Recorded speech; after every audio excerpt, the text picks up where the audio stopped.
The Dooker's been looking through keyholes since 2002, so I can stick my dual-wielded keyblades in them and battle darkness. The darkness of a youth wasted on a JRPG anime video game and your connection to it. With a healer duck that doesn't know what the fuck he's healing, and some anthropomorphic dog tank. Guess we're talking about Kingdom Hearts 3. Why aren't you talking about Kingdom Hearts 1 and 2 first? Because the story's a damn mess and in the end it makes no difference. By Square Enix! From a technical standpoint, this game is stellar! The controls, while simplistic, are responsive. There's enough flashy slashy that you ignore, you're basically just pressing X. From a content standpoint, this game does do you a little dirty. Where's my fucking Olympus Coliseum? Where are the secret fights? I wanted to body Sephiroth again behind a dumpster with a strap on. You took it from me.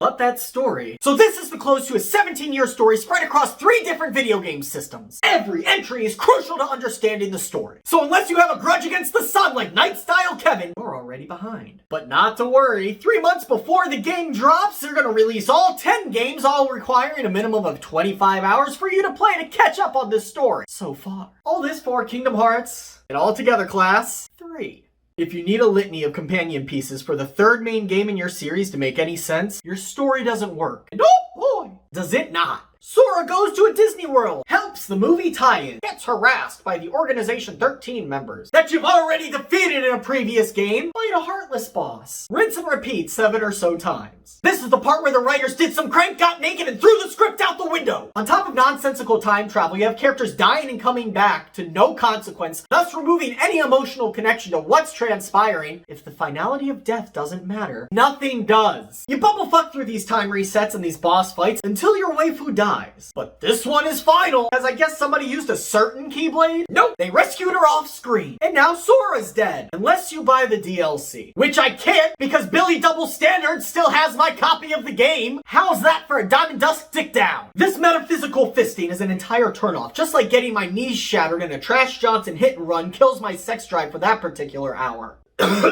Now imagine you did the work. You followed Sora and Kairi's adventure through multiple games, over multiple consoles, over the course of essentially a generation, their overarching story of their destinies being intertwined. Sure, it'd be predictable, but seeing the characters that you grew to love finally unite in a time of peace would be rewarding, since every fucking one else is given exactly that. Sora, you ineffective whore. Kingdom Hearts' appeal came from a standard fantasy adventure structure with a unique weapon and essentially fan fiction. The first 2 games were simple enough to follow even if you didn't play the game that bridged them. And while their end goal doesn't really change, the steps become so convoluted it is constantly breaking its own rules to keep the story moving forward until you find yourself at 1 a.m. just slashing at a boss to get this Final Fantasy list flop over with. Get out! Kingdom Hearts 3, from a spectacle to the technical side of things, is a beautiful masterpiece. But if the story is what you loved, you're better off playing Kingdom Hearts 1 and 2 Remix. There's more content, and the story doesn't implode on itself like it was written by maniacs. Enjoy the game for what you're doing and not why you're doing it. And try to ignore that the disappointment from this game has ruined any lasting joy from video games for you since then. This is when I walk away.